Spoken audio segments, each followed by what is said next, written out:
Toi qui cherches le sens de ta vie et qui as soif de rencontrer et de connaître l'amour dans un monde en mal d'amour. Toi qui veux une vie bien remplie, je te propose celle d'un jeune homme qui n'a pas hésité d'offrir à Jésus ce qui aurait été pour certains une fatalité, une folie, et pour d'autres une raison assez suffisante d'abandonner l'Église. Les pères de l'Église disent « Celui qui descend de la croix, le dragon le dévore ». Ce jeune homme, tout comme ses pères dans la foi, a choisi la voie royale.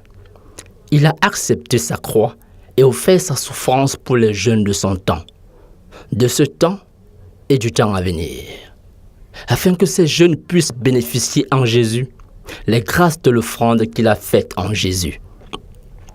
Si tu le veux, il deviendra ton ami et essuiera tes larmes comme il a fait pour les jeunes de sa génération.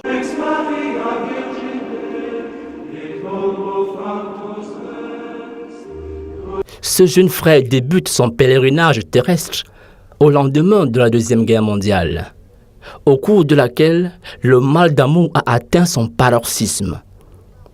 Oui, c'est dans ce contexte historique qu'un enfant nous est né, qu'un fils nous a été donné. Il s'appelle Robert Defoe-Naosi.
Wago chopa gefasa, wago chopa gefasa, wago chopa gefasa,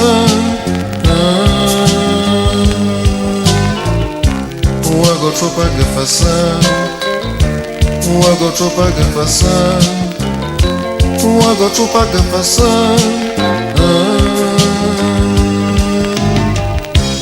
wago chopa lusa.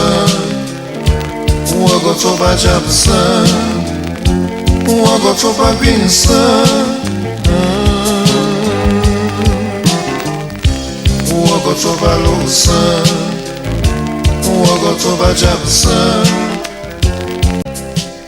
Robert Defoe-Naosi est né en 1947 dans la région de l'Ouest Cameroun, dans le village Bamungu, dans le quartier Bango, dans la concession de son père. Son père s'appelait Sautier Pinotap.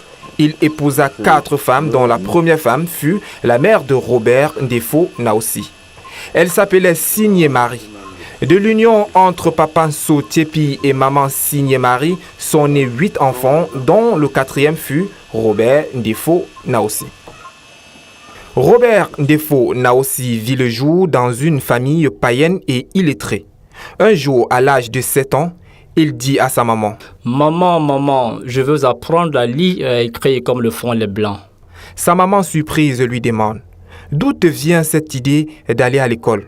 Il continua en ces termes: « Maman, les Blancs écrivent les choses sur les feuilles, au tableau. Ils communiquent avec les autres et ils lisent bien. » Sans plus attendre la réponse de sa maman, le petit Robert s'en ira rencontrer le directeur de l'école et lui fera part de son désir d'aller à son école. Quand je suis venue ici, il y avait un seul local. Et avec les parents, nous avons construit ce que vous avez vu qui est démoli maintenant. Donc l'école catholique de Ngoué. Je ne sais pas si ce seul local, un seul local, existait de son temps ou pas. Je ne pourrais pas vous dire.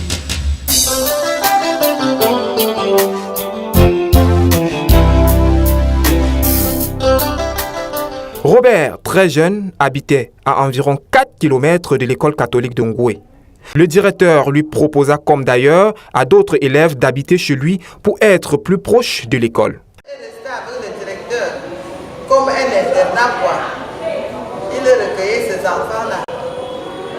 Et Robert s'était rendu compte que son directeur était non seulement le directeur d'école, le maître d'école, mais il était aussi catéchiste. Ce qui fait que tous les soirs, avec les enfants qu'il avait chez lui, que ces enfants soient les siens ou bien ceux qu'il recueillait, il faisait la prière à la maison et il faisait des cours de catéchisme avec eux. Et tout le monde, non pas obligé, tout le monde était dans le bain. C'est à travers cela, c'est-à-dire ce milieu qui parlait de Dieu, à qui on apprenait à connaître qui était Dieu, que Robert a un peu grandi et qu'il a connu Dieu. C'est par là qu'il a connu Dieu, c'est-à-dire le fait d'être dans cet établissement et avec ce directeur. Le petit frère de Robert vint au monde et il se souvint de la promesse faite à sa mère. Et c'est alors qu'il quittera non pas l'école, mais la maison du directeur pour s'installer dans la maison familiale pour s'occuper de son petit frère Pierre. Désormais, Robert, avec son petit frère au dos, devait se rendre à l'école située à 4 km environ de la case familiale. Il entrait dans la classe avec le petit. Et quand le petit se mettait à pleurer, le maître le faisait sortir. Alors il essayait de suivre la classe à travers la fenêtre. Quand le petit frère a grandi, qu'il ne pouvait plus le porter sur son dos, il a fabriqué une de ces trottinettes en bois. Là. Vous connaissez ça, hein? Dans cette région-ci. Le patin. Oui, le patin.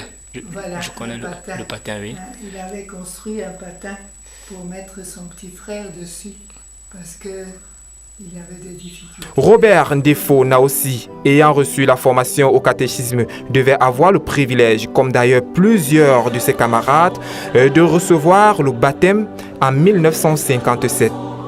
Robert a alors 10 ans. Le baptême lui confère un statut nouveau, celui d'enfant de Dieu, fils du royaume et cohéritier avec Jésus-Christ.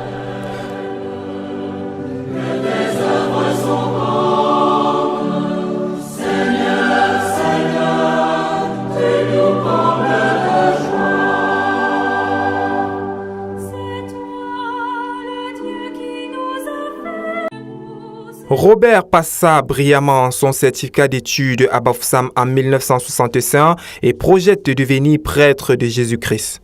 Son père et son frère aîné s'y opposeront catégoriquement. Que faire? Le jeune Robert constituera ses dossiers et va rencontrer le proviseur du lycée de Bafoussam qui rejettera ses dossiers, car Robert a dépassé l'âge requis pour l'entrée en 6e. Va-t-il abandonner? Loin de là. Robert veut faire de grandes études. C'est en Konsamba au lycée de Manengouba qu'il déposera de nouveau ses dossiers et sera reçu par monsieur le proviseur et Banga Gatien au grade de clerc. Nous sommes ici en 1966. Benekam te ba kumka, benekam te